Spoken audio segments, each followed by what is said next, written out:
President Tinubu meets Islamic Development Bank management, negotiates multi-billion-dollar funding package for infrastructure.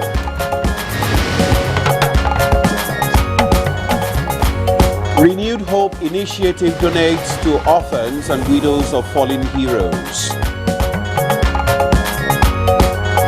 This will enable you to recapitalize an existing business or to start a new business of your choice to enable you care for your families. On Good Morning Nigeria today, we focus on issues in Nigeria Labour Congress and Trade Union Congress strike.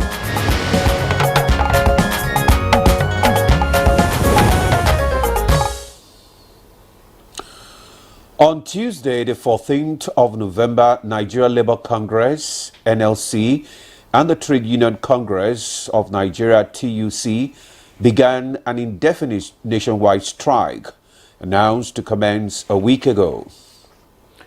All right, the union's affiliates who have joined the strike include National Union of Banks, Insurance and Financial Institutions Employees, that's NBIFE, Medical and Health Workers Union of Nigeria, and Senior Staff Association of Nigeria Polytechnics, SANIP. Other unions that have also joined in solidarity are the Academic Staff Union of Polytechnics, the National Union of Food, Beverage and Tobacco Employees, the Maritime Workers Union of Nigeria, the National Union of Electricity Employees, and the Nigerian Union of Railway Workers.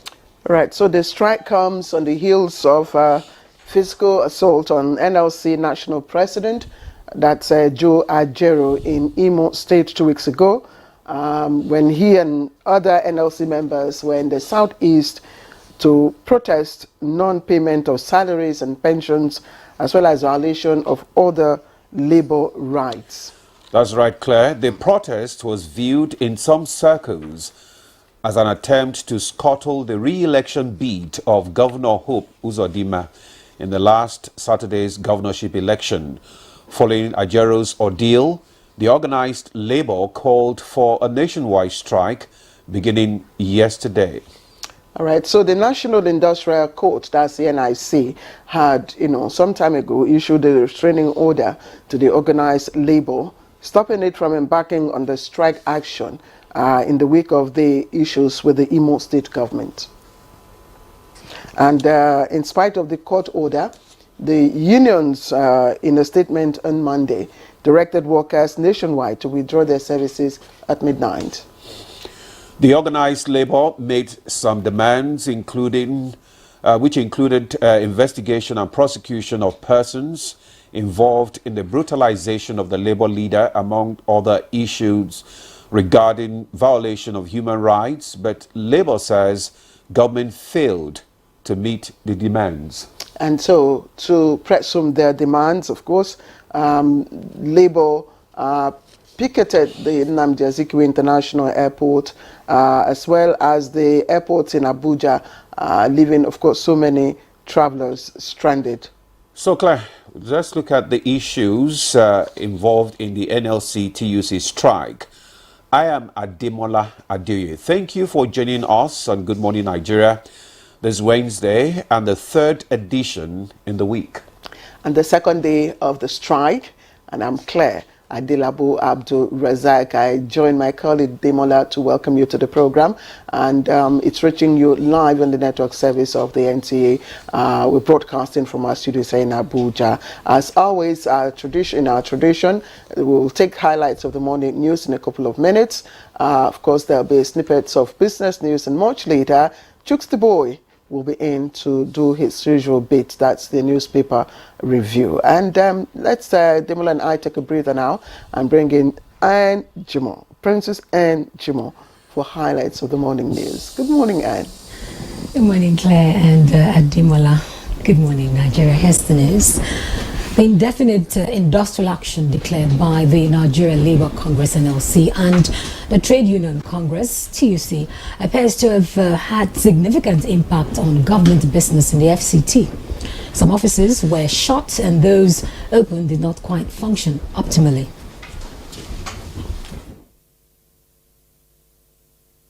For today, it has been so effective. The ministry has been dull, you can see.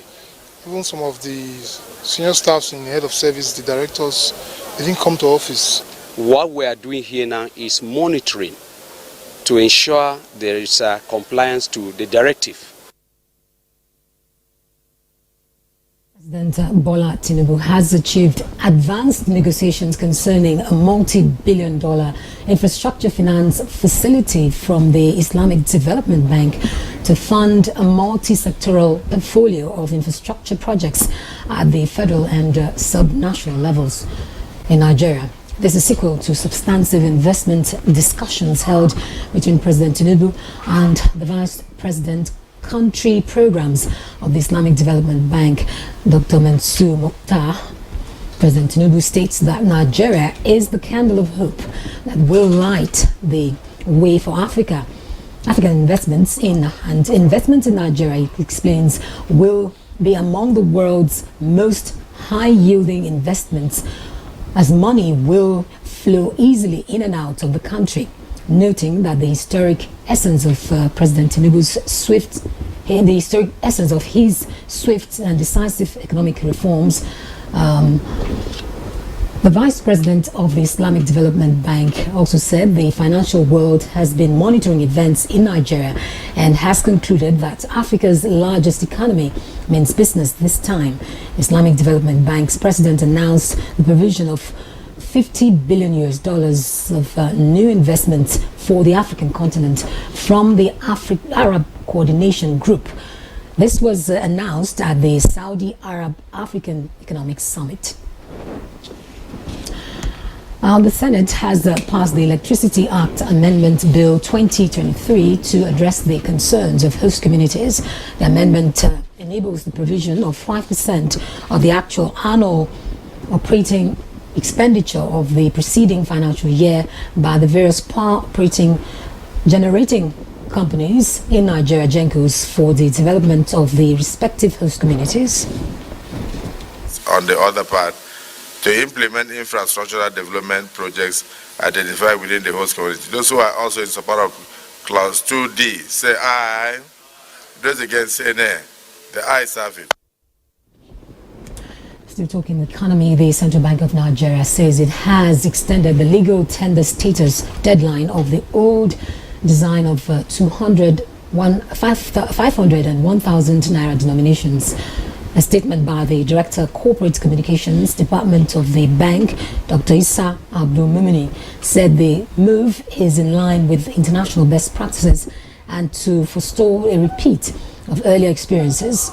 It reaffirmed that all banknotes issued by the Central Bank of Nigeria, CBN, in accordance with Section 20, subsection 5 of the CBN Act 2007 will continue to remain legal tender even beyond the initial December 31st, 2023 deadline. The statement says the Central Bank of Nigeria is working with relevant authorities to vacate the subsistent court ruling on the same subject. Accordingly, all CBN branches across the country will continue to issue and accept all denominations of Nigerian banknotes, old and redesigned, and to and from deposit money banks. The general public is also enjoined to continue to accept all Naira banknotes, old and redesigned, for day-to-day transactions and explore alternate modes of payment as well. A total of 1,709 widows and orphans of fallen heroes of the Nigerian Armed Forces have received a financial support of 250,000 naira each, courtesy of the Renewed Hope Initiative pet project of Nigeria's First Lady Oluremi Tinubu. The First Lady, while presenting the donation, says the society must continue to recognize the pains of the widows and show gratitude by seeking to empower them. This will enable you to recapitalize an existing business or to start a new business of your choice, to enable you care for your families. So on that note, we conclude the morning news today on Good Morning Nigeria. Ademola and Claire will be back after this break.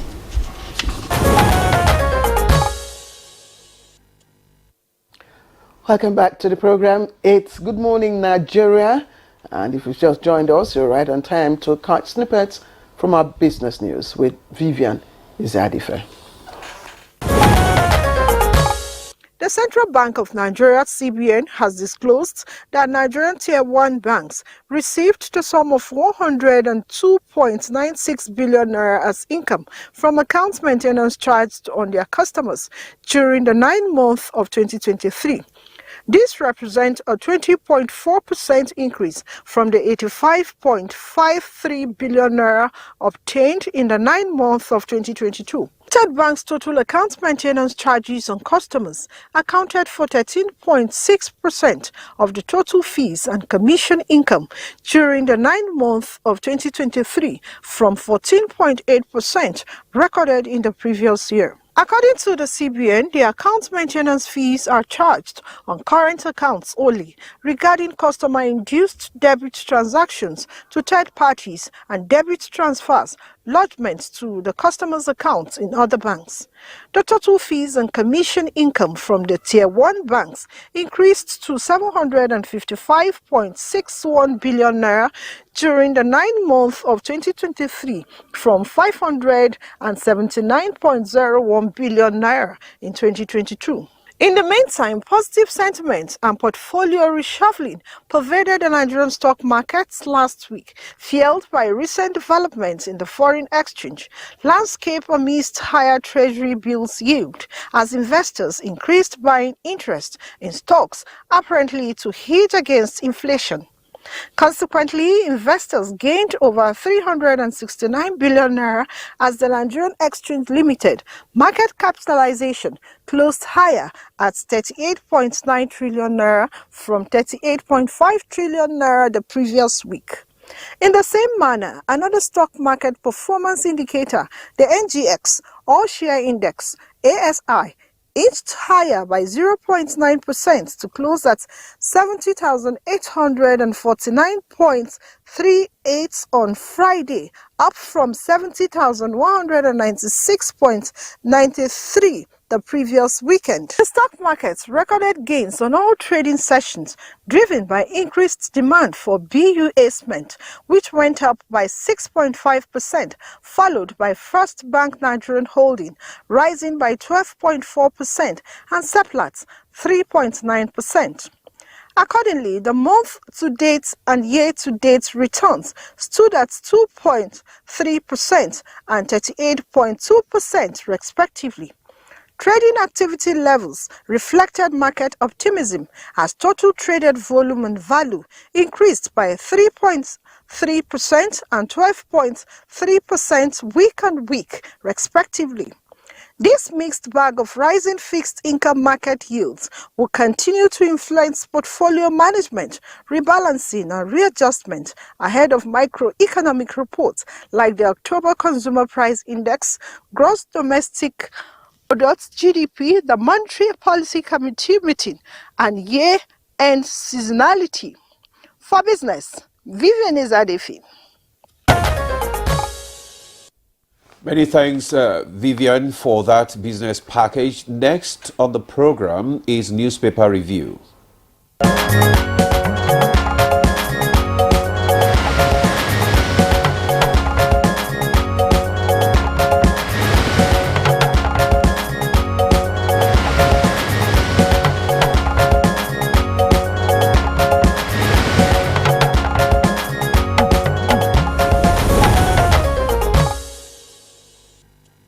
Chooks the boy is right here with us, and he's ready to do his usual bit. Chooks, good morning. Hello, Claire. How are you doing this morning? Well, we're good, except, of course, you know what's happening.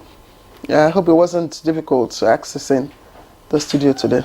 Oh, is it With the reference to the queue, the fuel scarcity. But just as I said yesterday, I again okay, maybe the strike eventually, had its impact on fuel supply. But as I said yesterday, I bought fuel easily at AP filling station at Life Camp yesterday. I had a full tank easily. Yeah. So I didn't know what happened thereafter because I left at about 11 a.m. Yes. I think there's an easing, even outside of the metropolis. I think is beginning to ease off. Oh, okay. I think so. Do you feel cute? I think so. Yes. I saw some stations on my way to this place that didn't have fuel for some 4 or 5 days now. Okay, so let's start with the Nation. And the Nation is leading with the story on Oshomole to Ajero and Usifo. Strike is misplaced priority. Full partial compliance in states. Kanwa opts out. Affiliate unions join. That's the update on the strike called by the NLC and the TUC from the Nation. Nigeria orders get $50 billion from IDB support. It's also trending on the front page. And above the nameplate, blue economy to net $20 billion yearly, says Oyetola. 2 million jobs to be created. You can find details of that on page 4. Stock market risks 224.2 billion naira loss to Union Bank's delisting. The statement, of course, that story is on page 7. And plane overshoots runway at Port Harcourt Airport. Okay, that's the outlook from the Nation. And moving on to the Punch newspaper. The Punch again leads with the story on the nationwide strike by the NLC and the TUC. And Nigerio's alleged assault, federal government knocks labor strike, records partial compliance, according to the Punch. Tinubu not behind attack on Nigeria, escalating strike nationwide, unreasonable AGF office. Lagos, Rivers, Kwara, Bauchi workers shun labor. Kanu, Edo, Delta, Akwa Ibom, others comply. And there's a picture story. NLC strike, National Assembly Complex, Tin Can Port shut down on Tuesday. And you see photos there. They tell the story. The one on the left, that's your right, is the picture in Abuja, the situation in Abuja in some areas. Some, of course, maybe workers or so scaling the fence there. And then the other one is the station at the Tinken Island port or somewhere else in Lagos. Okay, other stories on the front page. 35 million naira needed to return body of Nigerian student. That's ministry. Army arrests alleged killer, 14 suspects in Plateau State, pages 4 and 5. And elections over, reform economy now. Man tells Tinubu, that's on page 7. And CBN extends old Naira notes deadline indefinitely. CBN extends old Naira notes deadline indefinitely. It's on page 11. And Atiku Kabasi's merger to oust APC. It's also on page 7. Demola. Yeah, thank you, Claire. I have with me the Daily Trust newspapers. Below the nameplates, anxiety in Kano, Plateau ahead of appeal court judgments. The story is on page 10. Article 6, merger of opposition parties to checkmate APC. The story is on page 27. Passengers evacuated as Port Harcourt bound aircraft overshoots runway. That story can be read on page 25. I inherited serious liabilities from my predecessors. Tinubu, no magic wand for economic crisis. CBN governor. Federal government has run out of ideas. Economists, hoarders, speculators responsible for forest crisis. Navy combs Lagos waters, intercept boat carrying 90 drums of PMS. That's on page 17. We'll tap into $2 trillion Islamic finance market, federal government says. That story is on page 19. Labor strike cripples activities in Abuja and states. Union leaders chase out non-compliant workers. BUK suspends exams. Hospitals, banks, courts shut. Partial compliance in Lagos, Rivers and Oyo. NOA calls for strike suspension. The story is on page 27. Chooks. Yeah, thank you. Demola, to start off, on the point of grammar, please, there's something you read there. Somebody's checkmating something. I don't know why that word is steadily being misused or incorrectly used by our newspapers and the rest of the media. You check activities of criminals, you check something, you check the trend, you don't checkmate anything. Checkmate is chess. It's chess language. It's not. You don't checkmate people. You check them to put them in check.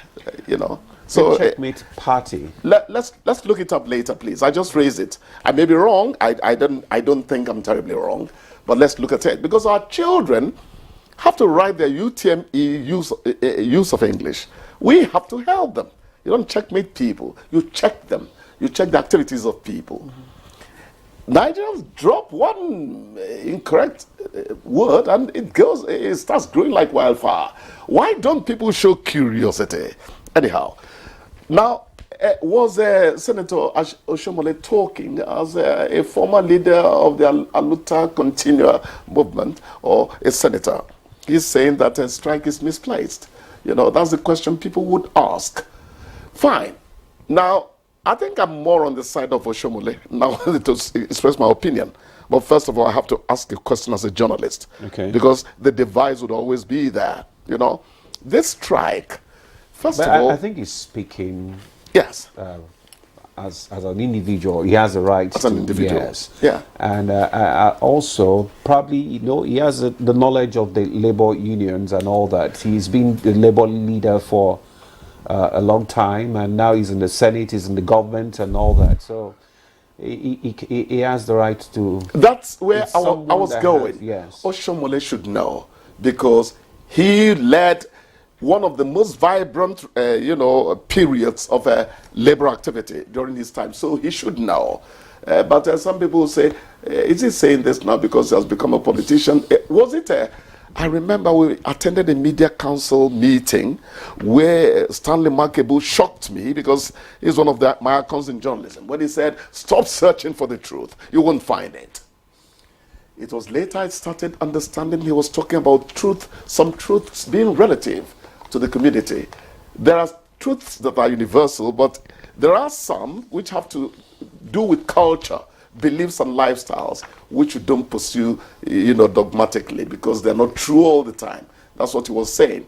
So, for Oshomole to say this, maybe he's become more of a statesman now. He's seen governance and all that, and has found out that things didn't quite work out. Things don't quite work out all the time the way he thought they did as a labor leader. No, so that's why I said he should know. He actually made reference. He did say that, look, he's always a liberal. He's always, he still talks like an activist on the path of labor. Yes. But also he based his, utterances on the provisions of what he says is the Labor Act. The Labor Act, which, of course, provides that whatever action the unions undertake, should be in compliance with the provisions of the Act, which should be, in the interest of the people, of the laborers, of the workers. So from his perspective, the recent indefinite strike called by NLC is not totally in the national interest. So that's what he's trying to say. We need some calm to return this economy to normality. Look at the presidency saying now, look, we inherited a lot of liabilities from our predecessor. That's how far they can go. APC took over from APC, so you'll understand that they can't go beyond that. But the presidency is saying the plain truth. The economy is in a shambles. Remember that word, in a shambles. People will say, hey, why would you put A when there's shambles? That's how it is said, in a shambles, okay? So the government is saying the truth. No, it's not in shambles. And indeed, it's not a case of plurality. Just to confirm the usage of checkmate. Yes. Like you rightly said, it is used in the game of chess, and it is a move that leaves your opponent with no more options. So you are absolutely correct. Of course, I know I am, but sometimes they call me oversabi. Yes. I want people to be tidy when they use English. Any man can do it. And the way you do it is, you don't just swallow hook, line, and sinker. What you hear people say, you must have interrogation as part of your learning process. I don't know why time seems to run very fast. I don't know if our producers do something to the time when we are having. They are not asking questions. You must ask questions. This review, yes. because we've almost spent our time. Yeah. You have time allotted, actually, but yes, I don't know. By the time you begin your conversation, you just get carried away. I'm telling you. Okay, just give us a minute. I want to speak to Demola. The picture on the front page of the Punch, the story picture, if we can have that, you find, 3 people trying to, of course, jump, the fence. And in the middle is a lady.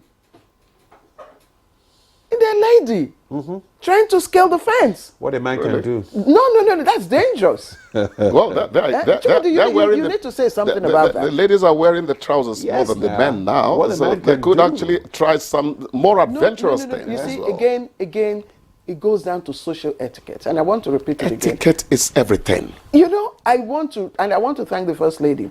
A program she held recently, to instill the culture of social etiquette. Yes, Claire. And it's not just those in service. It's not just, the VIPs. Everybody must know and understand that, in a particular circumstance, you are expected to display. Thank you, Claire. Claire, please permit me just a one-liner. It's time. Former Vice Chancellor, University of Lagos, Akoka, Professor Tolu Odugbemi, is saying here, we should start effective teaching of ethics and dignity of labor, and people should show a good example by working. We've lost ethics. Civility has departed from our shores. You get in traffic, and some people don't stop for you when they know you're going to make a turn. And yet, the churches and mosques are full of people who are praising God. Yes. The American or the UK person who doesn't go to church as much as you do, will stop and say, you go. Then you thank him. He said, not at all. My pleasure.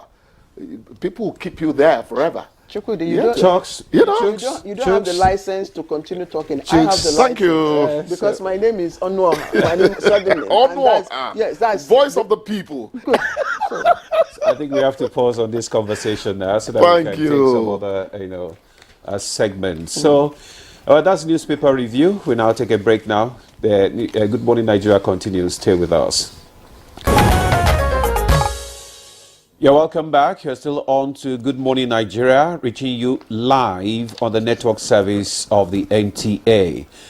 Before we kickstart our conversation this morning, which is on issues in NLC TUC strike, let's take this excerpt from the organized labor declaring the indefinite strike action. We said, those people that brutalize our president, they must be arrested and they must be prosecuted. We also stated as well that the area commander that led the police to carry out the brutalization should be relieved of his duty and he should be prosecuted. Then Chinasa, who everybody knew, that led the talks, should also be arrested and persecuted. So we went on and on and on. We gave an ultimatum that initially expired Wednesday last week. But in the eve of that expiration, we had the joint section of the NLC and the TUC. We looked at it, we felt as a responsible institution that we should give additional 1 week. Let's see if the government will be responsive. In order to further draw the attention of government, we had a picketing section last week, Thursday.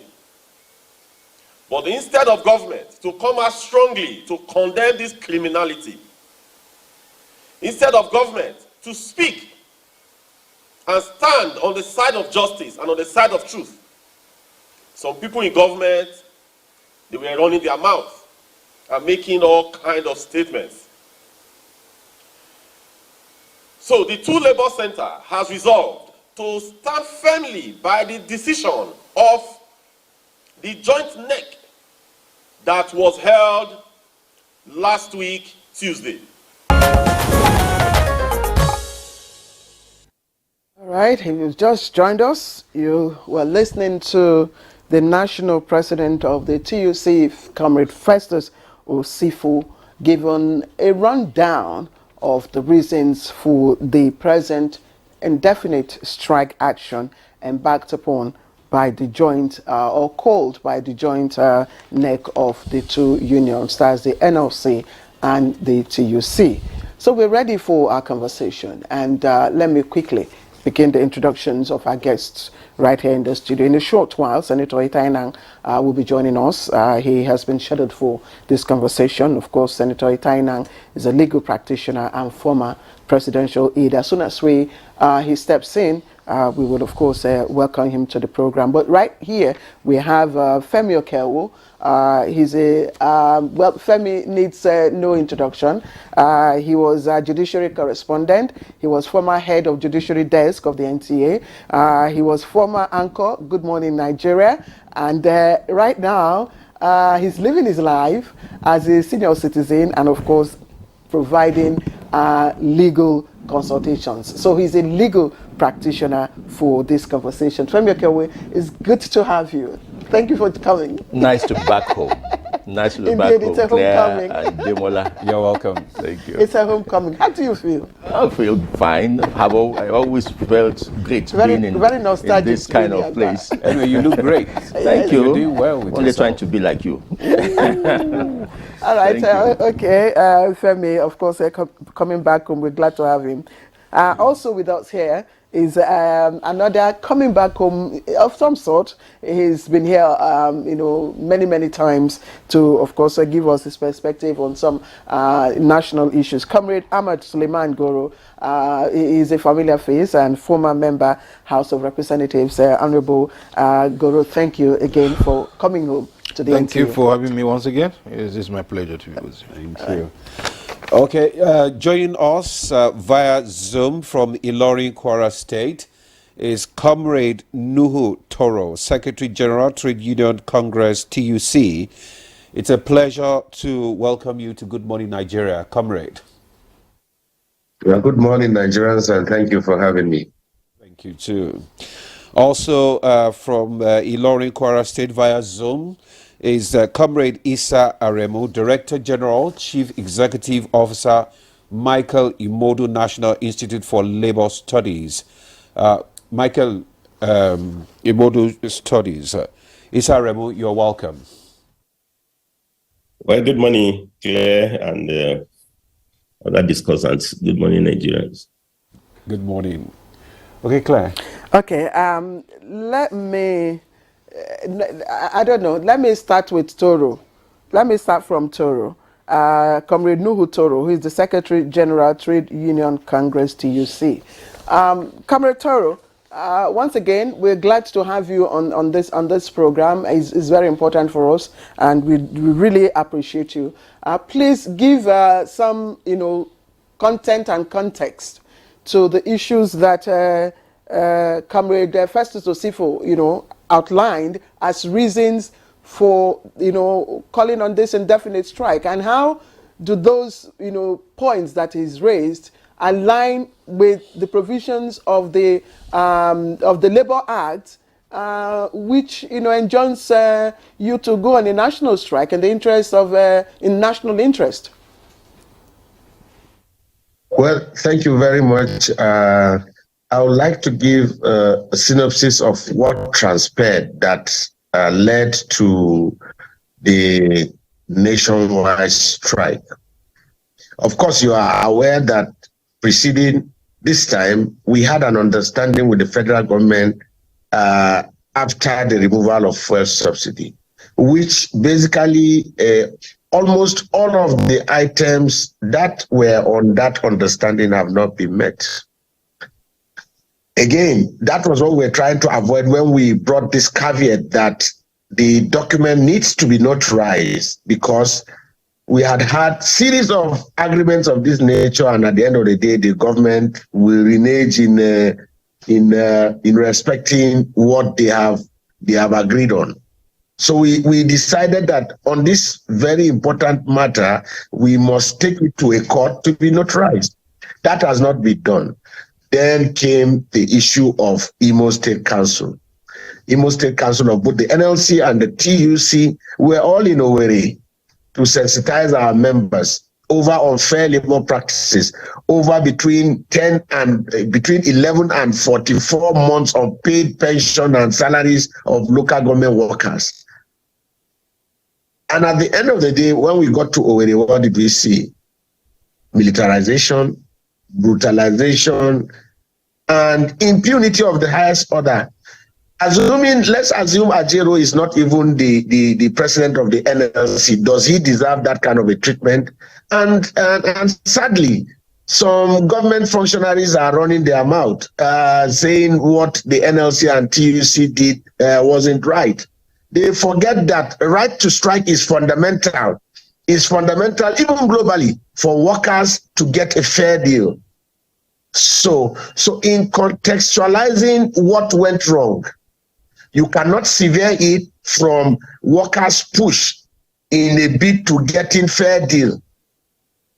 So what really provoked the labor movement in Nigeria is the fact that after Ajero was brutalized, and after we tried to draw the attention of government, we issued an ultimatum. Nothing happened.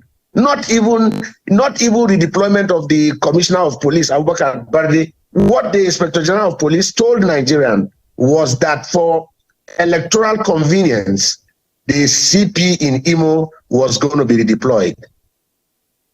Those were some of the things that triggered our anger, that we were compelled to picket the Nnamdi Azikiwe International Airport, the airport in Lagos and the airport in Owerri. On the same day, we also went to the office of the Inspector General of Police to picket. Perhaps that will make the Inspector General of Police to sit up and do the needful. We are not asking people to be punished wrongly. And what we are simply saying is conduct a thorough investigation. Anybody that is involved or is found culpable should be punished according to the laws of the Federal Republic of Nigeria. Was that too difficult for us to ask? And the Inspector General of Police did nothing. So it was afterwards, after we had eventually, after that picketing, that was when the police came out with a press release to say, hey, we have finally redeployed Abubakar Barde, and one CP Danjuma has been posted finally to Imo State. But besides redeployment of Abubakar Barde, the area commander that superintended over that dastardly act, we want him to be arrested, investigated, and if found culpable, tried, made to face the punishment for the heinous crime he has committed. That has not been done. Again, there is also one notorious Nwaneri Chinasa, who is the special advisor to the Imo State Governor on special duties. He led the action. He led the entire process from the labor house in Owerri to the slaughter slap of the police in Owerri and to the brutalization of Ajero. And we are saying, arrest this guy, investigate him. If you found him wanting, please do the needful. The government didn't do anything. And again, is it too much for His Excellency Hope Uzodinma to apologize to Nigerians and Comrade Ajero for the impunity that was meted on him? It's not too much. As the chief security officer of the state, it's not too much. We are not asking too much for Hope Uzodinma to apologize. So those were the issues that triggered the anger. And we gave a time frame. We gave a time frame from Thursday that the picketing took place. Usually in trade union movement, we give time frame so that there could be some window for government and employers to cash in. They didn't take advantage of it. And we were left with no option than to embark on a nationwide strike. So that was what, in summary, transpired. you, Comrade Toro, for giving us a full picture of what led to the strike there. While you were speaking, the other guest, Senator Itai Nang, legal practitioner and former presidential aide, came in. Senator, you are welcome. Thank you very much, and good morning, Nigerians. Yeah, maybe let me just start with you. You have listened to Senator Toro there and given us full details of what led to the strike. Would you say that the labor have been able to explore all options, before embarking on this strike? Let me first of all sympathize with my friend Ajero, the president of the NLC, on the incident in Owerri, and also say that the government of Imo State did not do well. They didn't do well because whenever you have an idea that labor movement is in your state, the labor in that state will be notified. The governor has a duty to provide every nature of security and to show honor. Now again, labor on its own has not been able to find a distinction between the actions of a political party or a political exposed organization and the labor movement. I remember when we were handling with Chris Ngige, the immediate past Minister of Labor, the prolonged, protracted ASU strike. When we discovered that ASU members went out campaigning as Labour Party, in support of Labour Party, against the APC, the game changed and the tone changed. Now, this was an election season, and Labour and Labour leaders have been known to openly campaign for the Labour leadership, for Labour Party, and this was an election season. And so there is this saying by the elders that when a sovereign, a king, with his crown, descends into the marketplace, pricing okra and periwinkle, he is subject to the laws of the market. And the way they push a market man and a market woman around, the sovereign may also be subject to that kind of situation. And his crown may become a shopping basket into which he voluntarily shops insult. What I'm saying is that it was a very peculiar and improper moment for Labour to have taken the level, that decision it took, and at that venue when they were at that state when it was campaigning for election. On the other hand, Labour on its own should not behave like governors in Nigeria, because governors in Nigeria behave as if, since they have immunity, they can do anything. They can turn a man into a woman and act anyhow. Labour in Nigeria has for some time now lost the, what I would call, who is the proper word, the serenity, the aura of the labor movement, which should only embark on strike or take action after fully considering all the circumstances. Again, labor in Nigeria takes strike or declaration of strike as if it is a morning tea, that you can just by any means, for over anything, declare a strike.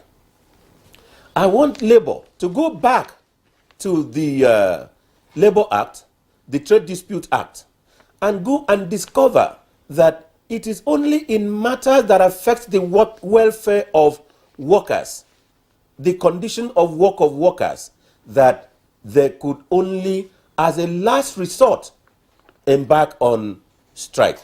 So the labor in Nigeria has most times, trivially embarked on strike. And this was not a proper case for the strike. Finally, let me say that government management of labor at this time did not also do well, because they did not engage with labor when they ought to, and when they were labor. I mean, when the windows were provided, they weren't active in and timeous in engaging with labor. If the Ministry of Labor and the management of the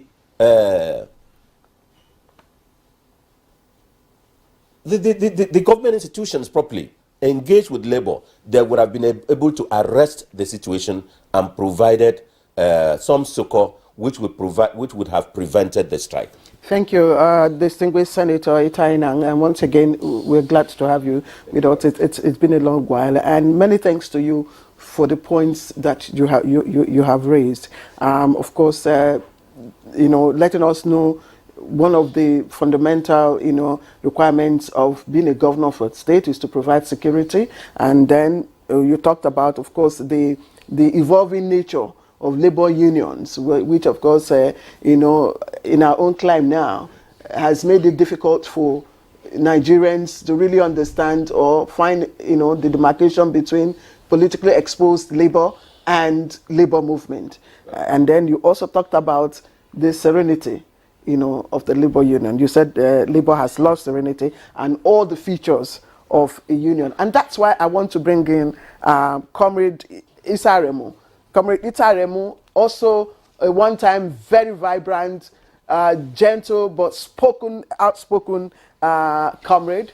Comrade Isaremu, if you're there, I know that right now you are on this other side, but like Oshiomhole did say, he is blood, head, all part of his body, labor. Do you agree that the present labor, in content and in context, has lost the serenity and features of being a true labor movement?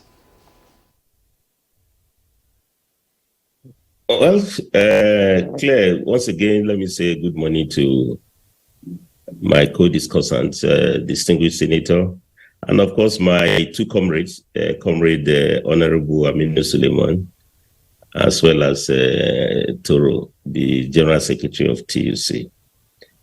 Well, I've listened to the two contributions. I think the first point I want to raise as the Director General of the Labour Institute, Ilorin, named after #1 Labour man, Michael Imude, is that even at this hour, we should make the point that what we're having at hand is crisis arising from world of work.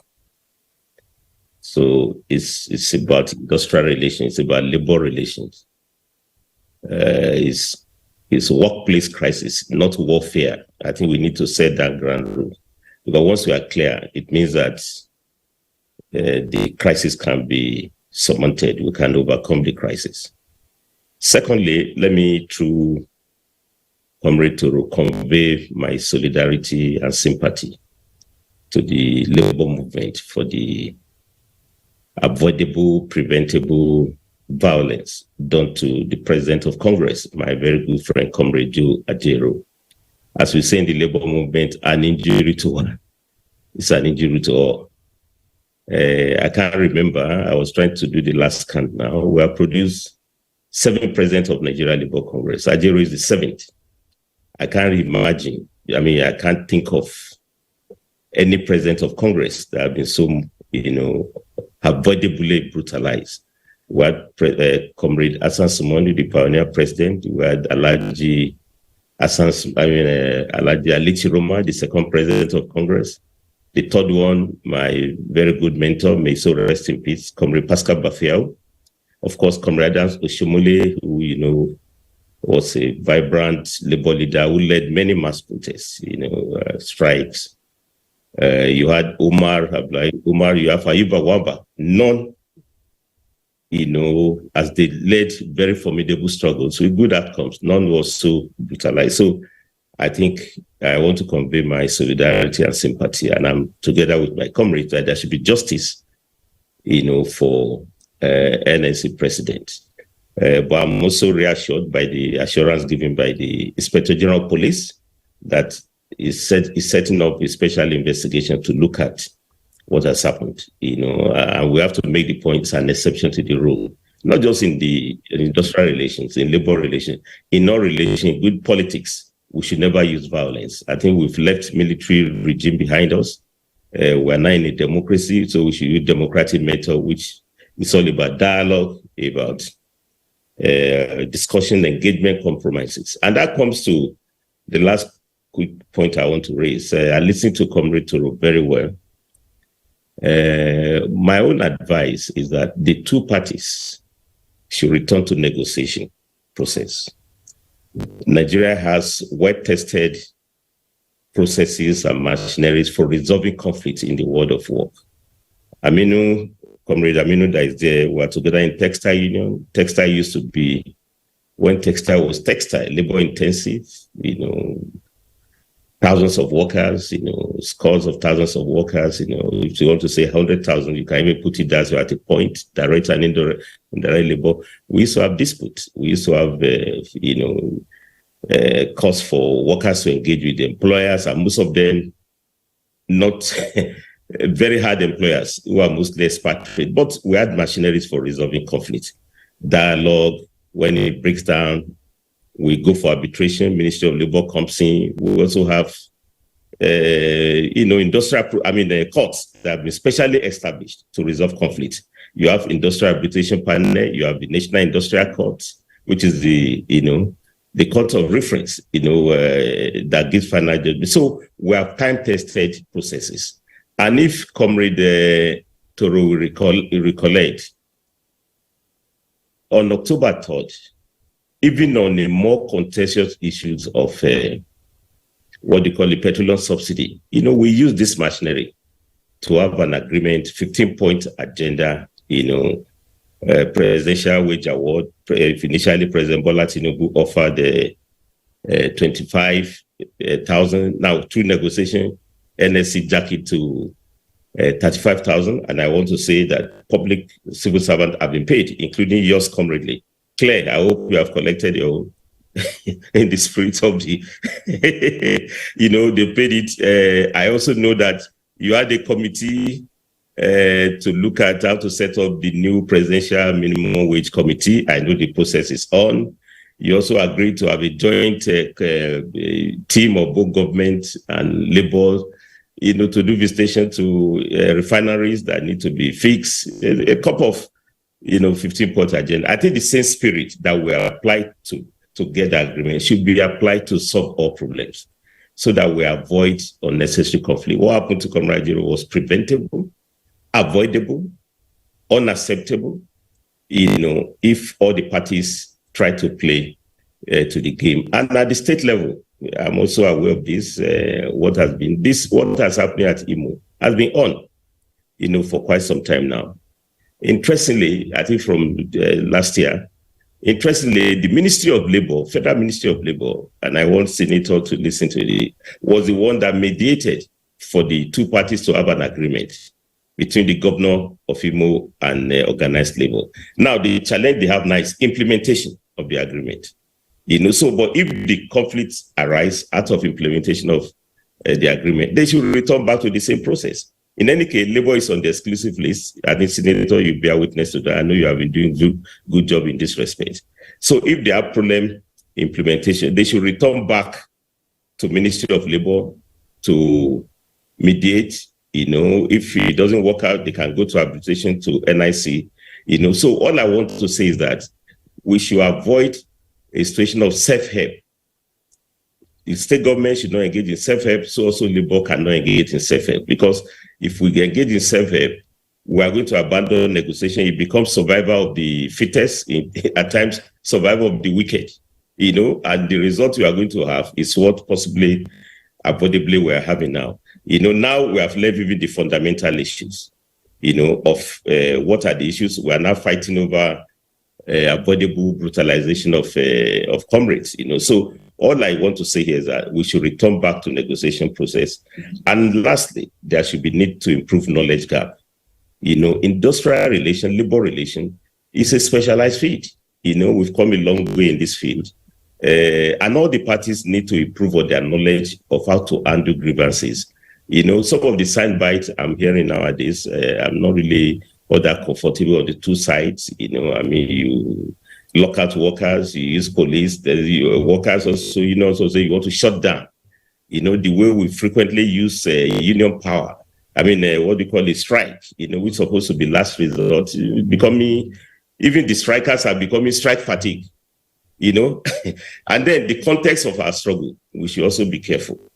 The context has been raised, I mean, I don't know how we can organize such a, deploy such a union power on the eve of an election, in which we have interest. Labour also has interest in democracy.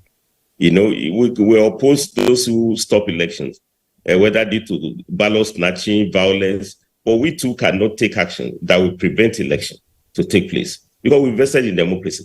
And if you also want to raise labor issues, you will look at the context. So if you have complaint in Imo, what of Kogi? Kogi too has problem of non-payment of salary, in fact, percentages. So what makes Imo to be? So you must be seen to be clear, and that's what the senator is raising.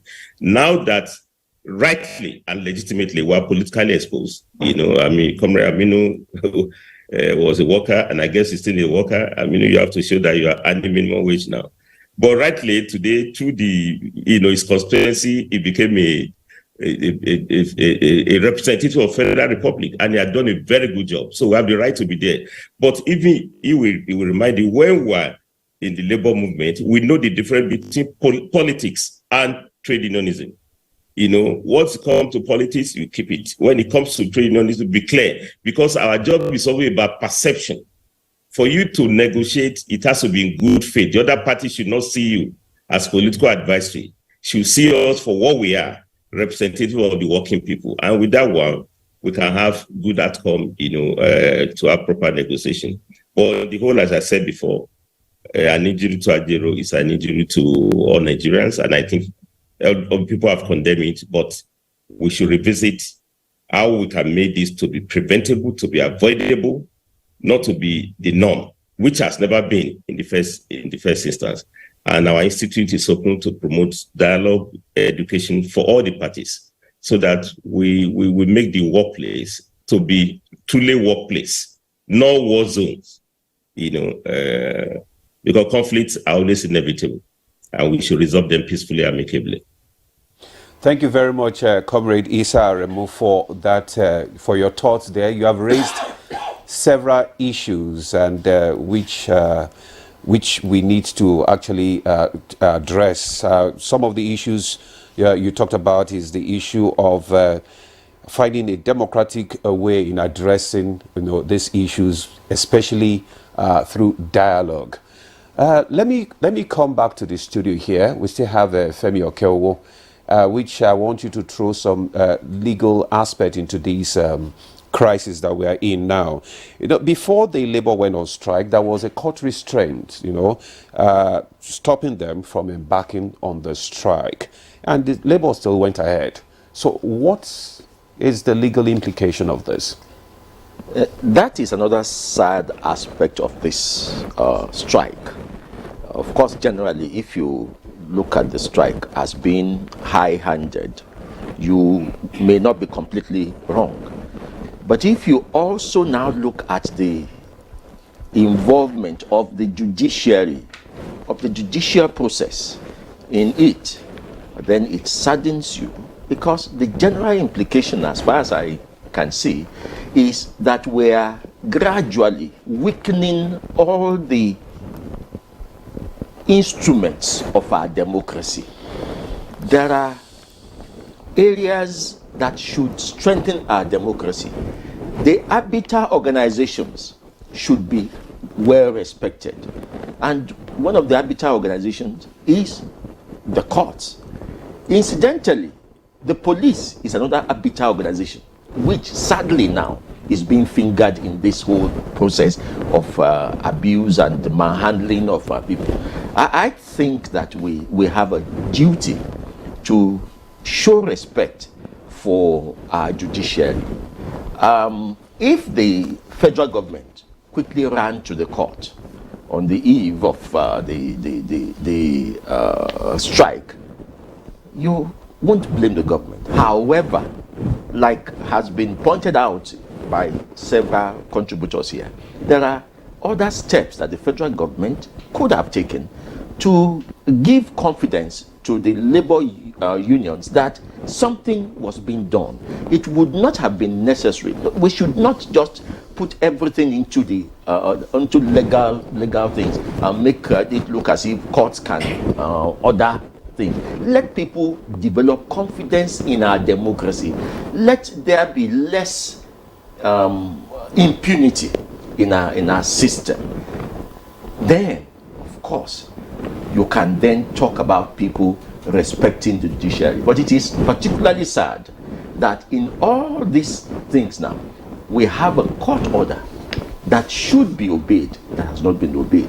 Now, it was an ex parte application that the federal government made.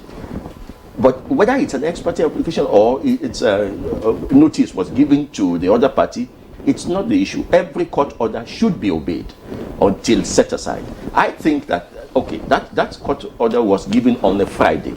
They had Monday to quickly run back to court to say, you did not hear us, please set it aside, give your reasons.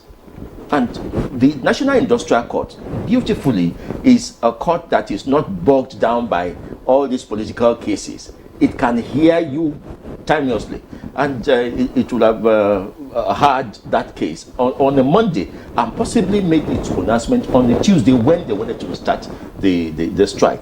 But it saddens me that we have a court order hanging and nobody seems to care about that. Now, again, that shows the level of impunity, not only to court orders, but to several things that we are doing, including the case that caused this strike. It is a matter of impunity that an individual goes to a state, just any individual, and he's manhandled, and nobody is being arrested, nobody is being questioned, it's a level of impunity. No matter the kind of people who supported his beating. It's not right. I have been, and very many Nigerians have been, victims of tanker drivers getting into a fist cup with either checkpoints, policemen or military men, and they carry their trailer and block the road, and the whole place is stagnated for the whole day. And this is done by one man, at best 10 people, at best 20 people who feel aggrieved. We should develop confidence in a system where everybody can run somewhere for salvation. If we think, and Comrade Isaiah Remu just talked about self-help, everybody seems to be doing self-help now. That this strike itself is a measure of self-help. The Imo State's involvement in Comrade Ajoro's visit to Imo State is self-help. The man was picked up in Labour House, not in Labour Party office. Even if he was picked up, if he was beaten in Labour Party office, is there any justification for beating anybody up? So let us widen this, our view of this event. Sad as it is that Nigerians are being made to suffer over the plight of an individual, but that is not just the plight of an individual, it's the plight of Nigerians. Nigerians should feel confident that when anybody abuses your right, you have a place to run to, and something is done. A step is taken to address that injustice. That injustice. That is the general picture that I think people should have over this matter. Then, of course, we can begin to look at how our democracy develops through the strengthening of all the arbiter organizations. Organizations that are not supposed to take sides. The courts, the police, even the government of a state. Once you become a government of a state, you stop being particularly partisan, in my opinion. When you want to be partisan, it's possibly when you have to whip up the votes that will bring you back to office. But when you are administering government, you do it for everybody. So I think that's just the area we should. Femi, thank you. Femi, thank you for. I think I'll just describe it as a panoramic view of assessing the situation on ground. Thank you. And that's why I want to bring in Honorable Ahmad Suleiman Goro into our conversation now. And I want you to also give us your perspective on how this matter has been handled. You know, deprivation theory says that when one is denied or deprived of certain, you know, needs, it leads to frustration. Frustration triggers some kind of riotous, you know, actions. The NLC believe that its members have been denied of their, you know, rights a number of times. It has, you know, taken several steps via consultations, meetings with government and other stakeholders. Still, you know, agreements have not been met. Agreements, you know, have not also been complied with and all that. What do you think, or how do you think government should have responded, you know, to this particular issue? The immediate issue that the NLC says it's the reason for embarking on strike. Senator, you know, Itainang also talked about, you know, his perspective. Well, thank you very much. I have listened to commentaries from different commentators since the commencement of this episode. Well, I still believe in the 3 C's of industrial relations, which is cooperation, contestation, and if at the end of the day nothing happens, of course, confrontation, like it happens. But I believe I still want to situate the entire gamut of this crisis on the doorstep of the managers of industrial relations working for the government. Since attaining poverty age, I have been an activist until I finally went on sabbatical to politics, and I have been a member for the past 16 years. And with all humility, I am a member of the ruling party and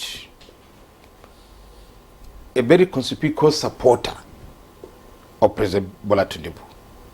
But I must say, and I must confess, that this matter has not been managed very, very efficiently to avoid the crisis we are facing today. Some people try to dwarf the incident as to say because an individual has been manhandled, one person has been manhandled. Even in the labor movement, we belong to different groups, myself and Ijoro, we hardly agree. But the truth of the matter is that an average worker views the office of the president of the NLC as the office of the president of a country, or to mildly put it, as an ambassadorial position. If you send an ambassador to a foreign country and the community of your country is under threat, the ambassador went to address the issue. He got apprehended, dealt with, brutalized, manhandled. The least that country will do, the country of the ambassador, is to recall the ambassador and withdraw all diplomatic services. That is what the NLC and the TUC are doing. You have dealt with the highest ambassador. The strike is the services Nigerian workers are offering. So they have withdrawn the services. Why? Because window to discuss and resolve this matter was given by the labor movement. 7 days notice was given. And 3 days after the notice commences, labor went on a picnic, a sort of a picnic, to picket. And picket is suggestive of the fact that we are ready for full-blown action if the 7 days window closes. And the managers of industrial relations sat hand akimbo and waited. Only few hours to the time, they rushed to the court. I am not sure whether the judgment has been served to the labor movement, because that is another window of argument that we have not received. Whether or not, I am not here to defend that position. But I'm afraid, like Mr. Okesa, you said, yes, so that we are making a caricature of the judiciary Because people believe that as government or those privileged places can have a way around with due respect to some judgment, some level of judgment. And we are pushing the Nigerian community, section of the Nigerian community, to say, well, if some people can manipulate the judiciary, okay, let us also discountenance the judiciary. We are putting the system at risk, and by implication, programming the country into a very catastrophic outcome if care is not taken. And therefore, issue of Ajoro, I will advise, like you asked, that government must restructure their industrial relation management. Okay. It is good to have Minister of Labor and state they are good gentlemen. I knew both of them. We relate very well in the parliament together, fantastic gentlemen. But the fact of the matter is that you also needed a thorough professional in managing industrial relations. The one labor will understand and listen to, and the one that understands the tone and language of the labor. In this time, who is the professional? What I'm somebody who we have abundant unionists, we have abundant technocrats that read industrial relations, those that have been interceding on behalf of a government in crisis of this nature. They will be able, even without notice, I'm just wondering who could be a better professional than, for instance, a chief executive who had superintended, a whole state. No, I disagree with you. You can't say no. He has also interfaced with labor. Who has interfaced with labor? No, the president, yes, the present minister of labor. This is what I am saying.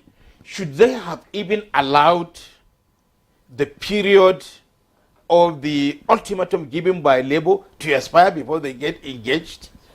Would they have even allowed the labor to issue a statement the moment that incident happened? It's an invitation to chaos. You know it. You can't go to somebody's house, beat the wife, and expect him to write you a love letter to come and discuss with him. You should have embarked immediately on a peace mission, to see how you will assuage the labor movement and even prevent that even meeting from holding. If government have sent an emissary or come out publicly to condemn that action and to say that no, this is unacceptable by the government, we will move in to ensure that the perpetrators are brought to book, I am sure a regime of sanity would have prevailed ab initio. And this couldn't have gone. But when we continue to promote this issue of it is an individual and it is a workplace, I even disagree with Senator Ina, who said that. Comrade Goro, please just hold your thoughts. So that we can have everyone make their own also contributions. I think let's bring in Nuhu Toro. Nuhu Toro, you've listened to everything, but I want you to respond because Comrade Issa Remu, made a very fundamental point by contextualizing our struggle. That's what he said. He said there's need for the NLC to contextualize your struggle. I mean, deploying such a huge party, according to him, on the eve of elections. Now, that gives room for, a plethora of interpretations and probably a reason, for, the different responses that the NLC is getting.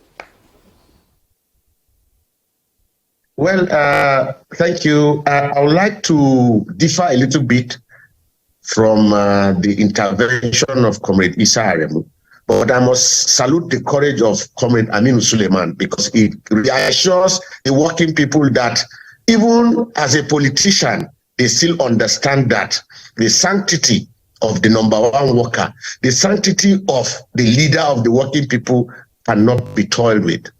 The truth of the matter is, there is a lot of misinformation in the public domain. And who told you that Ajero cannot be partisan? In Nigeria, you have a right to belong to any political party of your choice. Is that a license for Ajero to be brutalized? Who told you that labor leaders cannot be politicians? If that is anything to go by, Aminu Suleiman, who was a very senior officer of the Construction Workers Union, one-time secretary of NLC in Kano State, cannot be a member of the parliament and still remember where he's coming from. So it is also very wrong. It is also very wrong for people to run their mouth and claim that the time we went to Imo was, the action in Imo was ill-timed. It's not correct. It is important to stress that in May this year, we had a memorandum with the Imo State government on these same issues. So if the governor was not clear, or if he did not agree with us that there were issues of unfair labor practice, will he have signed a memorandum which had some just three items to be taken care of. And one of the major items is constituting a tripartite committee to dispense with the complaint in Imo. What Imo State government is not saying is the fact that this issue started when the State Council of NLC had its state delegates conference. The governor had interest.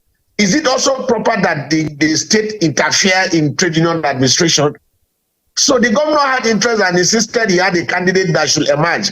And the NLC told him that you cannot impose a candidate on the working people. It's not PDP, it's not APC. The trade union movement has a constitution which we are guided by, and their leadership is a function, is a product of that constitution.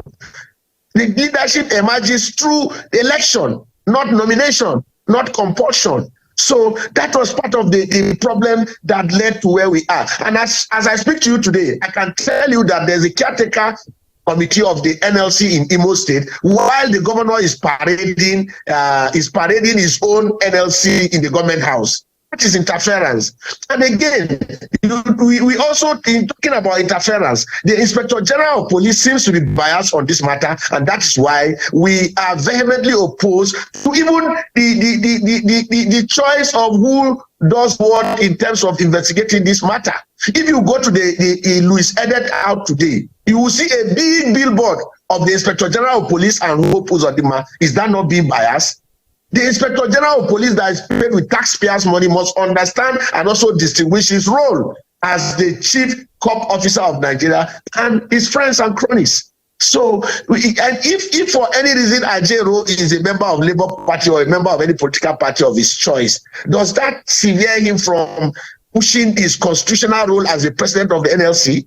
Don't forget, Ajero was picked in front of Labour House, not in front of Labour Party, not even on the street. He was driving into the premises of the Labour House. That was where the talks under the supervision of the area commander and policemen unleashed that terror on him.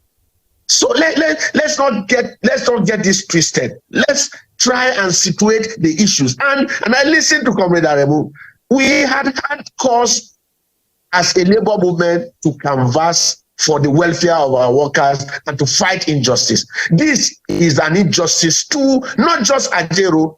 And like he said, injury to one is injury to all. The injustice is meted to the entire working people in Nigeria and their families. Because an assault on Ajero is an assault on Nugutoro. An assault on Ajero is an assault on Aminu Suleiman, on the entire Nigerian workers. So let's not get this whole thing twisted. Let's put the facts there. And who said that labor leaders are not ideologically conscious? I differ. I stand to be corrected. I differ absolutely with Comrade Issa Aremu. And who says the brutalization of Comrade Ajero is not an issue that demands for a national action? We gave window. We issued statement. Immediately Ajero was brutalized, we issued statement. We issued 7 days ultimatum. Before the 7 days ultimatum expired, we were at the Nnamdi Azikiwe International Airport to picket. That is a warning. Nothing happened. And people are running their mouth that there's court injunction. The NLC TUC did not obey court injunction. I challenge anybody to prove that an injunction was served on the Nigerian Labour Congress and the Trade Union Congress of Nigeria. And don't forget, for an injunction to be activated, you need to serve it on the person that the injunction is being given. Who gave the NLC and TUC injunction? Nobody. So let's not trivialize this. I understand people find it difficult to manage their position in politics and their previous position as former labor leaders. But we must be clear. We must be ideologically sound that issues of this magnitude, issues of injustice, and injustice anywhere is injustice everywhere. That Ajero was brutalized, we cried out, nothing happened, and we are going on a nationwide strike, and somebody is saying it's ill time. Let's have a rethink that what was done to Ajero.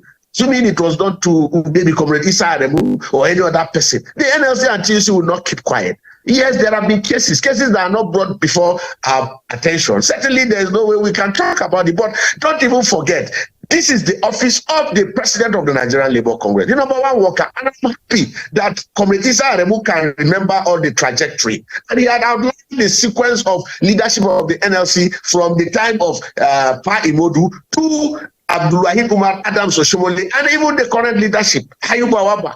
No, there have been no time that the office have been so desecrated. And that is not acceptable by us. That is the reason. So if the government, for instance, has cashed into the window of opportunity that was provided in between the picketing or even in between the press releases we've issued, is it too big for the government to apologize to Comrade Ajero over the brutalization and the injustice meted on him? The answer is certainly no. That will have doused tension. And if the government have failed or they are busy with politics of election in Imo, Owerri, and Bayelsa, and they forget that a citizen of Nigeria, the number one worker, is being brutalized, is it the trade union movement's fault? Certainly it's their fault. They refused to prioritize what was expedient to them. They were busy with politics at the expense of... What if Ajero was killed? You can imagine the way I spoke to Ajero on that day. Believe you me, he can hardly hear what I was saying. If I speak to him, he will ask me again, that what did you say, comrade? That is not fair in a democratic setting.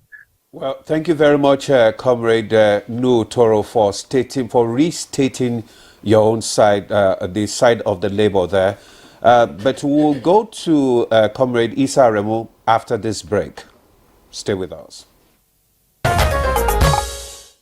You're welcome to Good Morning Nigeria once again, and we are still discussing the issue arising from the Labour strike. Before we went on break, we're going to go to Comrade Issa Aremu, who I know is itching to react to the comment of Comrade Nuhu Toro. And also, Comrade Aremu, are you still with us? Are you hearing me? Yes, okay, I can hear you. Okay, if you can hear me as well. I was saying that I know for sure that you want to react to the comments of Comrade Nuhu Toro there. And also, I want you to also speak to the fact that a lot of people are arguing that is it justifiable for the demands of the Labour to be asking for the sacking and redeployment of police officers and government officials?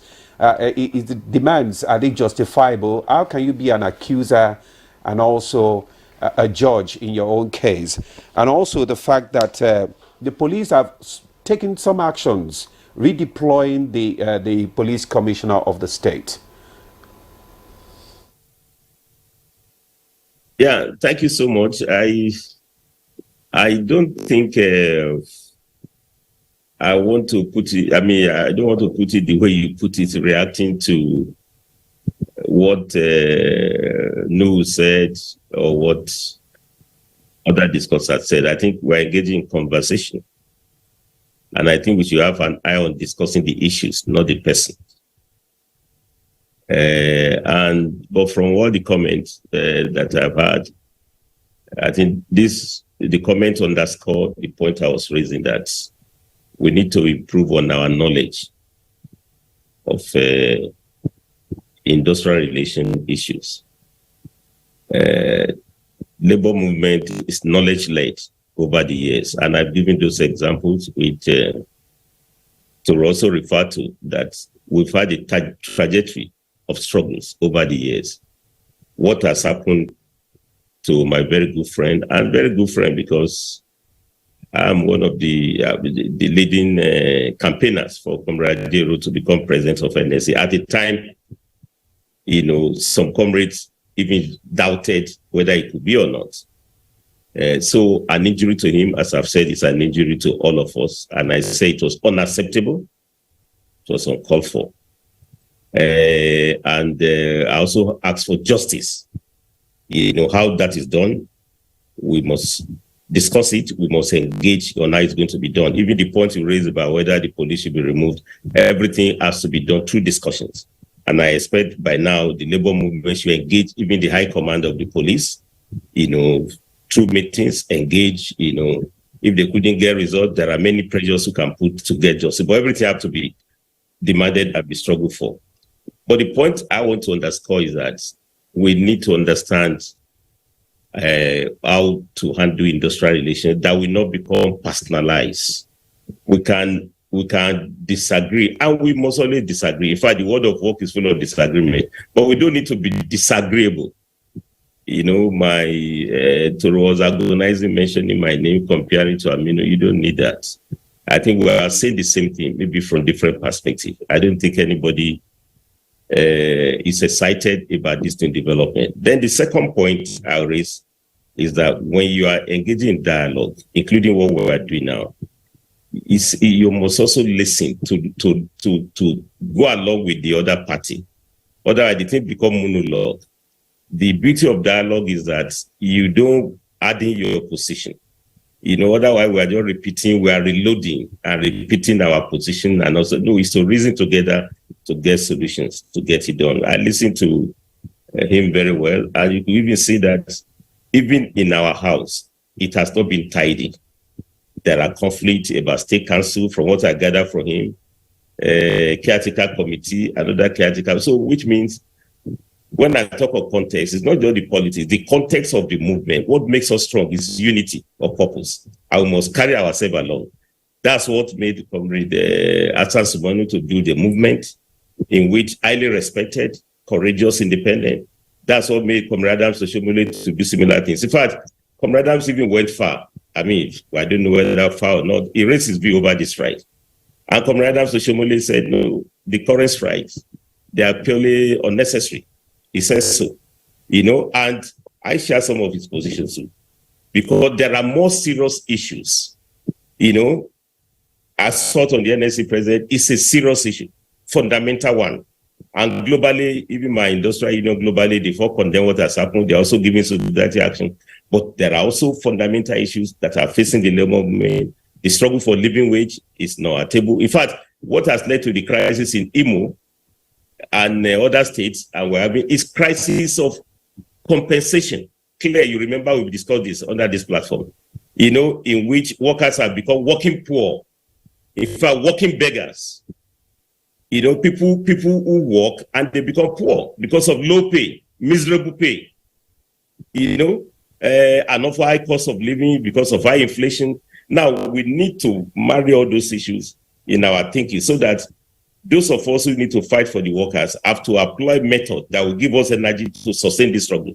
And NSC, under the current leadership, including the TUC, have done some very good job. I was aware, you know, through unity, they got that agreement they did on October 3.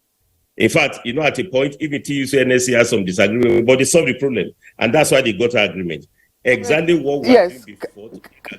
Comrade Aremu, thank you. We'll return to you in just a moment. Let's also bring in Comrade Ahmad Suleiman Goro to the conversation. And I'm just wondering, if you look at, you know, the fundamental objective of, you know, the labor movement, which is to protect the interest of the workers and indeed national interest. Since 2019 and now, the new minimum wage of 30,000 naira, I don't know how many states have domesticated it. I know more from data, more than 10 states have not even, you know, implemented that that minimum wage of 2019. Some states are still, you know, not paying the what do you call it now? The consequential adjustment rate.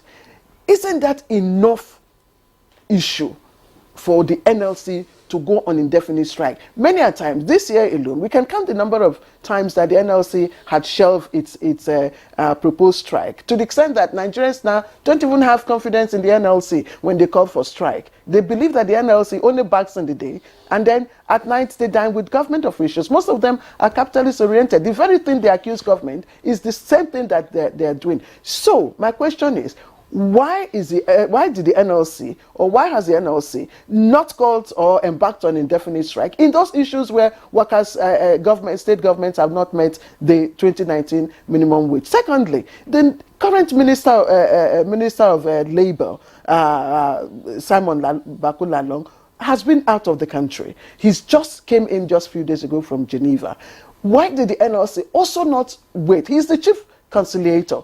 Festus Osifo, that's the TUC president, was here on Good Morning Nigeria and commended the Minister of Labour's happy demeanor, with the current NLC. So why did the NLC not even wait until the minister,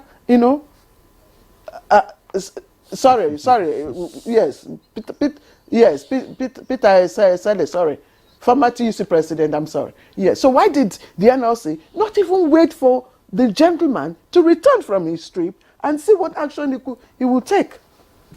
Well, I don't want to be seen to be speaking for the labor movement. I responded to situations from my own perspective and the way I viewed them. I am not completely oblivious of the fact that there might be... Nuhu just praised you and, of course, your perspectives. Yeah. This is what I'm saying. I have to be on and doing on this matter. Asking Labour to wait for the minister, for me, is indicative as if the minister on the office. Mind you, there is Minister of State for Labour. He's supposed to be doing the same job. They've been having the minister. Just hold on. No, They've been, are you speaking for government? No. Or you're supposed to? No. This is what happened here on Good Morning Nigeria. Yeah. It was the NLC, member and the minister. He sat there. The minister was here, and he said, "Look, since this regime, we've been having cordial understanding." That was the former NLC. No. What a member? I remember very well. A member of the TUC was here. I can't just remember his name. He was here, and he commended the understanding and how issues were being resolved. That was the issue of the 35,000 naira. Yes. So I'm not just. But that is to show you that the Labour is not even biased. When government was right, Labour pressed them, and that is why they should also use the stick when government went wrong. There is nothing wrong if if Labour perpetually disagree with the position of government, then Labour could easily and perfectly and correctly be classified as anti-government. Labour exists to speak for the workers and to collaborate with the government when government is doing the right thing. And therefore, for me, I am not saying that 100% Labour was completely correct. Labour has patriotically, as far as I'm concerned, giving government enough opportunity to well into this matter. And that is where my advice of getting somebody with vast knowledge in industrial relation to be attached either to the ministry, Senator Enoch, even though was not a Labour technocrat. He was a very senior parliamentarian. He was in the House of Rep. He moved to the Senate. And with that knowledge, he managed the position on advisor to the government, trying to manage the diverse position of employee and the employer. There were ministers at that time of Labour, but his participation breached the gap. And therefore, we needed somebody with that tradition who Labour can trust, because ordinarily the workers see the minister as an extension of the office of the president. And he cannot easily disagree with the position of government even when they are wrong. Let me share one thing with you. Pemi Bajabia Mila. I worked with him as Speaker of the House of Representatives when I was chairing Committee on Education. When we have issue with ASU, we went with the then president. The government thinking was XY. And Pemi was able to detach himself and say, Your Excellency, if we insist on this, there may be no end to this. Why can't we apply XYZ formula? The president paused for a while and said, Speaker, you are supposed to be part of the government. He said, I am. And that is why I'm here at 2 a.m. to ensure that the crisis, the country did not go in flames.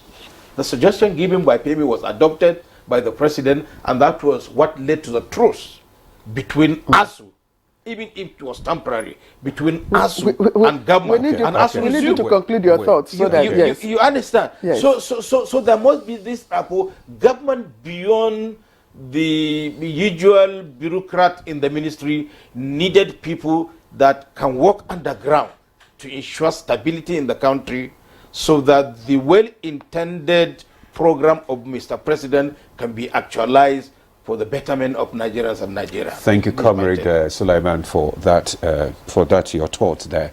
Let me bring in Senator Ita Inang into this discussion. I was asking the Comrade Isa Aremu a question which he couldn't answer before he was interjected.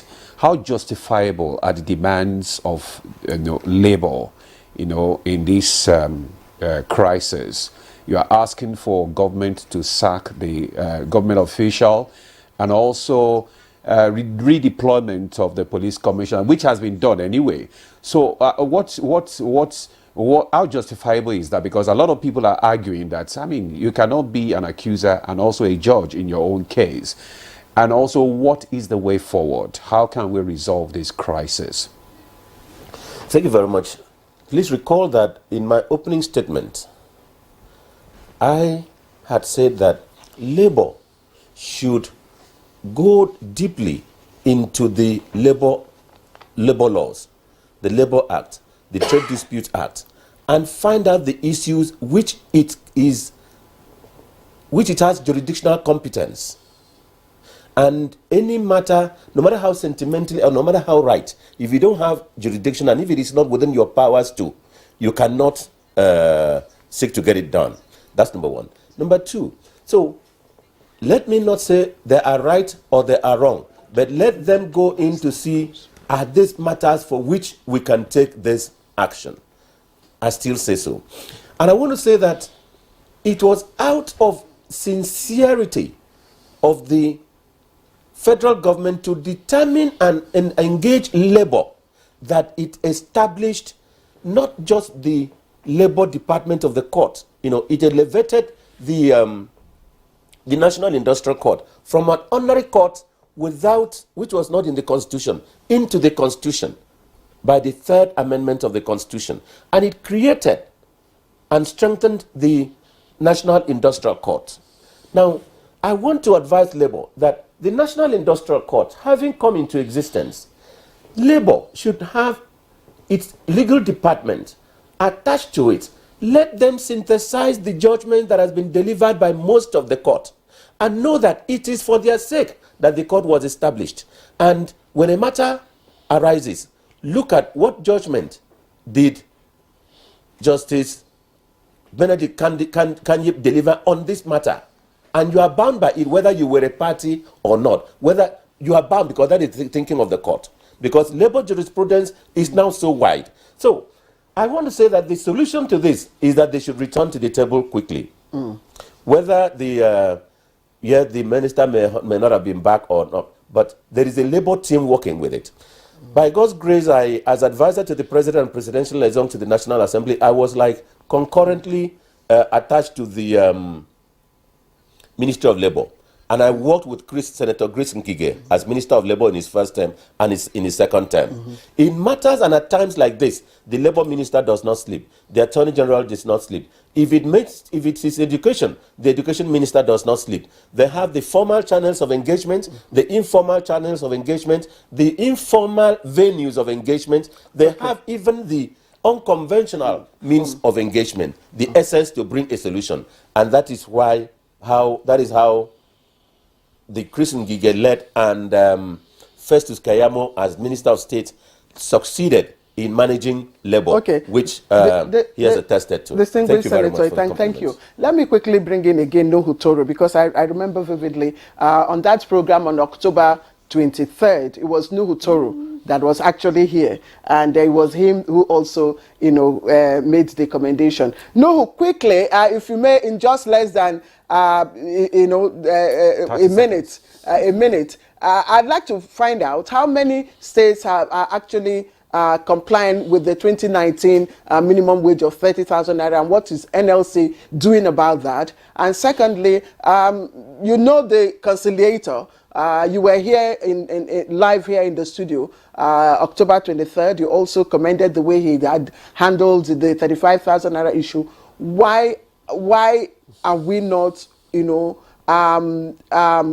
exhausting, that friendly window that government had initially presented? And what is the way forward now?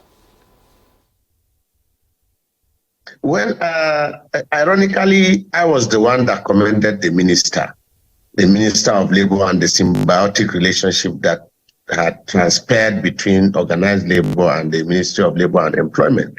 But that clearly is not a license when things are not right for us to put the record straight. That is the neutrality that labor holds, and very jealously. Now, talking about the minimum wage in the states, I can tell you, even the wage award, not all states have complied, even though there are a few states that have complied, but not all states, which brings to bear the fact that there is a lot that needs to be done in terms of labor relations. And I'm happy Senator Itai now also, touted the route of some unconventional means of resolving issue. Without being sarcastic, the truth of the matter is the essence of ultimatum that we usually issue is to give a window for government to cash in so that negotiations will go on and issues will be resolved. We are clear and convinced that no issue will be resolved or can be resolved outside genuine negotiations. And of course, that brings me to my final thoughts. The issue of trust is key and germane because even the understanding we had with government after the removal of fuel subsidy, I can tell you I've not been fully complied with, which brings to bear the issue of implementation. Even when you have laudable initiative, you have good thoughts that will better the lives of the country and the working people, but at the end of the day, we are held aback in implementing those very good initiative. Again, it is thank you very much, Comrade Nuhu Toro, for your thoughts this morning. We just want to thank you very much for joining us on Good Morning Nigeria. Let's have parting shots from Comrade Isa Aremu. Briefly.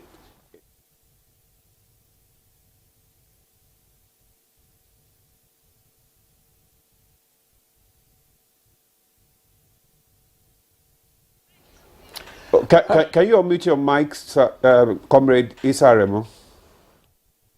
You are hearing me now? Yeah.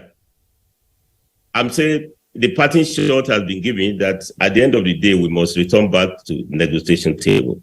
That's the principle, that at the end of the day, you don't get anything unless we discuss, unless we, at the end of the day, have a compromise. But in negotiating too, we have to learn to disagree without being disagreeable. Even the language of discourse should be, friendly, comradely, talking of government running their mouths, people are running their mouths. This is completely unacceptable. We thank you, Comrade Isa. We'll quickly just take Barrister Femi Okewu. Yes. Some facts. The court, Justice Kanyip, actually made provisions for substituted service. And the substituted service was for them to publish in 2 national newspapers and then paste on the doorpost and the entrance of the labor house. And think that is sufficient enough notice. Personal service does not necessarily have to come in, particularly when the judge makes provision Okay. for substituted service. Okay. But then, like everybody has said, if we're going to end up with discussions, yes, why didn't we start with Femi Okeowo? We just have to go. Femi Okeowo, legal practitioner, we thank you for coming to share your perspectives with us. Let me also appreciate Senator Itainang, legal practitioner and former presidential aide, Comrade Ahmad Suleiman Goro, former member House of Representatives. Earlier on, we have said thank you to Comrade Nuhu Toro and, of course, Comrade Isa Aremu, both joining us via Zoom all the way from Ilorin. And that's it for us on Good Morning Nigeria for today. We thank you for watching. I'm Claire Adilabu Abdurrazak. And I'm Ademola Adeoye. Thank you very much for watching and have a great day.